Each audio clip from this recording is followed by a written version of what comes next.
Hey there. This week's real estate chat, we're talking about whether or not if you're buying a new house and selling your old house concurrently, whether or not you can actually close on the new house before you finalize the sale of your current house, and what the pros and cons of that. So as always, the short answer is it depends. It depends on your specific situation. Depends on the specific situation with your house. Depends on your financial situation. There are a few specifics I'll go over, but everybody's um, situation, for risk of using that word too many times, is different, and so I can't give a blanket answer clearly.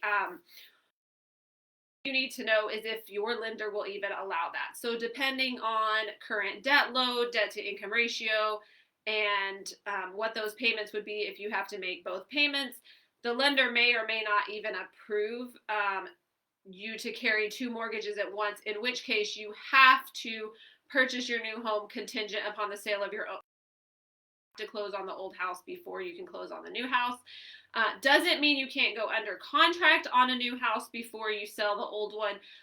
You can have a contingent contract. Really hard to do in this market, but you can do it in order to move that process along and hopefully close back to back and be able to move pretty smoothly. So again, I mentioned the debt to income. If your income is high enough that you can carry two mortgages, your lender will approve that.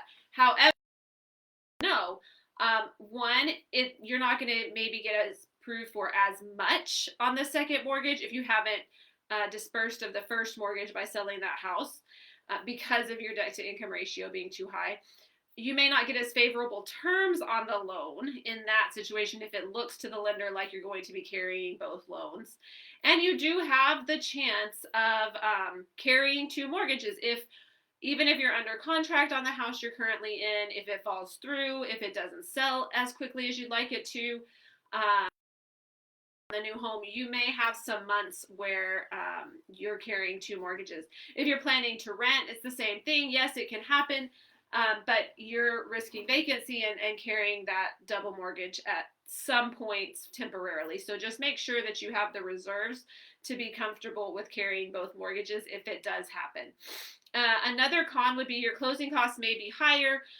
Mortgages, it depends on what kind of lending you're using. Specifically if you're using a VA loan, but others as well. There's different contingencies that can impact your final results. Like I said, your terms might not be as favorable. You might not get as approved for as much as you'd like, and your closing costs could be higher. Again, just depends on the loans there at play. So those are kind of the cons. The pros, and there are pros to this, would be you do not have to make contingent offers. In this market, it's incredibly hard to get accepted. And what that means, contingent, means I'm putting in this offer, I'm going to buy your house as long as my house sells. And there's a lot of different stipulations in there. You can lose a contingent offer. So even if they accept it, they come back with another offer that they like and want to take, they can kick you out. You have a set amount of time to drop that contingency or lose that contract. So that's a risk as well. So the pro would be not needing to use that contingent offer and not having to deal with any of that extra stuff in your offer. It's a more appealing offer. It's more likely to get accepted.